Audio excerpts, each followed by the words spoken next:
Puerto Rico. It's the island that doesn't get to vote for president, but still gets the privilege of being yelled at by the president. Puerto Rico is still recovering from Hurricane Maria hitting them 2 years ago. But right now, they're experiencing a very different kind of storm. We continue to demand for the unconditional release of all of our political prisoners and prisoners of war. Okay? We need to understand something. This is a situation that was not set up by Puerto Rican people. The United States militarily invaded Puerto Rico. The United States today maintains a tremendous military presence.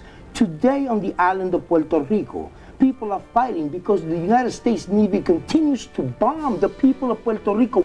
On Palm Sunday, March 21st, 1937, police shot and killed 21 Puerto Ricans and wounded over 200 others taking part in a peaceful march to protest Albizu Campos's imprisonment. The event became known as the Ponce Massacre. After his eventual release, Albizu Campos was arrested again in 1950, just days after a nationalist revolt began on October 30th. Campos would spend almost the rest of his life in prison, where he repeatedly charged that he was a subject of human radiation experiments. Photos taken of him in prison show his body covered with welts. This is an excerpt of a speech Pedro Albizu Campos gave just a month before one of his arrests in 1950.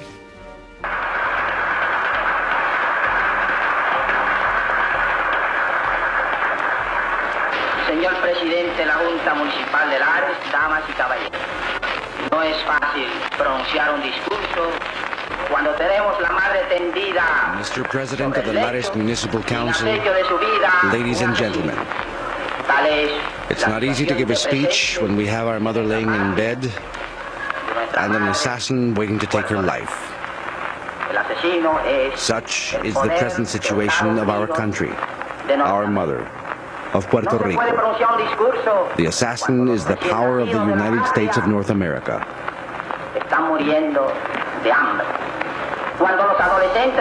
One cannot give a speech while the newborn of our country are dying of hunger, while the adolescents of our homeland are being poisoned with the worst virus of them all, the virus of slavery, when the adults of our homeland must leave their hometown of Lares in fear, and they don't even have exit to countries other than the enemy power that binds us. They must go to the United States to be the slaves of the economic powers, of the tyrants of our country. They're the slaves who go to Michigan out of need, to be scorned and outraged and kicked.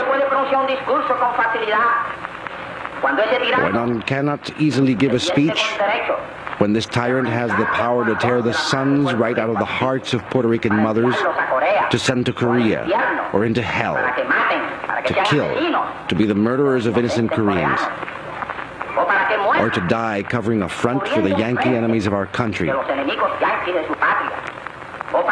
for them to return insane to their own people, or for them to return mutilated beyond recognition, even by their own mothers. It's not easy. Our blood boils, and patience beats at our hearts and tells us that patience must end. It must disappear. And that the day of Lares must be the day of Lares, which is to say, it must be the day of the Puerto Rican Revolution.